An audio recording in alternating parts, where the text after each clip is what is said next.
talked about this for a long time. Who's actually in charge of this pandemic and all this? What's going on? Is it WHO? Is it CDC? Is it Fauci?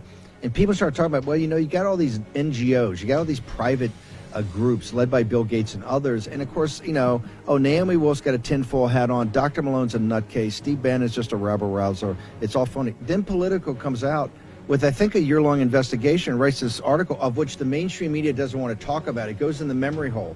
It's one of the most definitive investigative reports I think Politico's ever done. And it's in the memory hole. Nobody in the mainstream media wants to talk about it.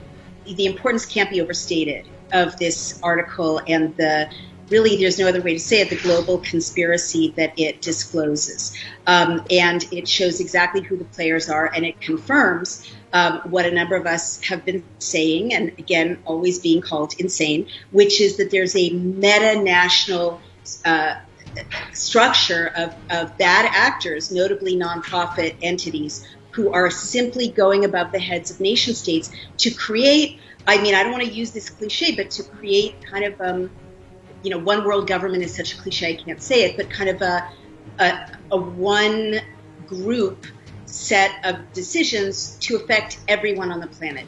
And this Politico investigative piece, in alignment with the respected German news outlet Die Welt, really absolutely confirms exactly how it happened. So I'm going to use the rest of the segment just to lay out what is essentially the whole coronavirus drama was, I'm not going to say engineered, but exploited and manifested in the shape it took by 4 bad nonprofits who held the world hostage and basically laundered money in the following way. So Gavi, which is aligned with Bill Gates, the Wellcome Foundation, which is a British research foundation, a group called CEPI, which is the Coalition for Epidemic Preparedness Innovations, an international vaccine research and development group that Gates and Wellcome founded, all of them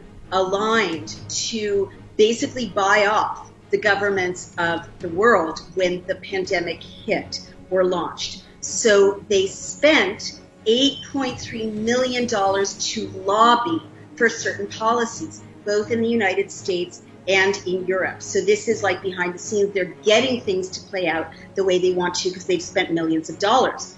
At the same time, these groups gave $1.4 billion to the World Health Organization. Remember?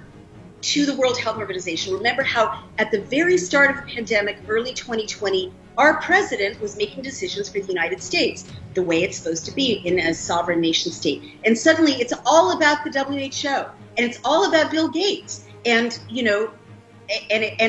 but through the medium, the puppetry of the WHO. So these 4 groups at this point owned the WHO. And again, China, Gates and China are 2 of the biggest funders of the WHO. And out of the WHO, all the nonsense was spewed, right?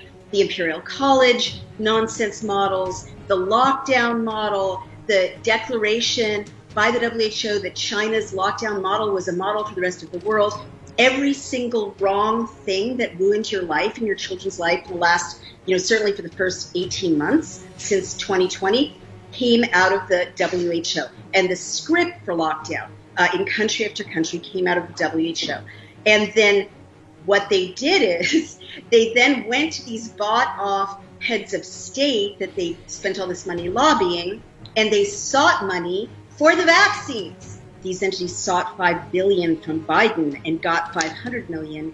And what people really need to understand is that they keep the IP, the intellectual property. And so what that means is whatever they made this time around, if they keep you having boosters, annual injections, that's money in the bank year after year after year, no matter what happens to you. Politico basically shows you the theory of the case. And it's far from perfect, but they actually name Gavi, Wellcome, CEPI, and Bill Gates. They're conceding that which is no longer deniable, and they are trying to mask that which they wish to cover. You cannot take the Politico piece at face value. It is absolutely spin.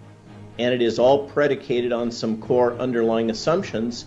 And what it completely misses in all of this focus of, this hand-wringing, we didn't get vaccines to the poor people of Africa, is the poor people of Africa and almost all of the emerging economy nations have had the best outcomes from this quote pandemic. Well, you say that it hasn't gotten to the inner curtain. Give me 60 seconds on the inner curtain, and I'm going to go to Naomi. When you say, hey, it's just the first, but they haven't really gotten to the real puppet masters, you're saying the next level is what?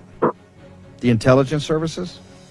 There's no question that the intelligence community is deep in this. This is a large effort which has been deployed now for decades. The intelligence community has long used infectious disease surveillance and response as a sort of a mask to get entry into various nation states and their political leadership. This whole thing is way bigger than just I'm just using a way station here with Die Welt and Politico to get there, but on everybody's road to Damascus, right? You're on the road to Damascus. You're not going to have the Damascene moment yet, but we're going to get there. And the people that hate us the most are helping us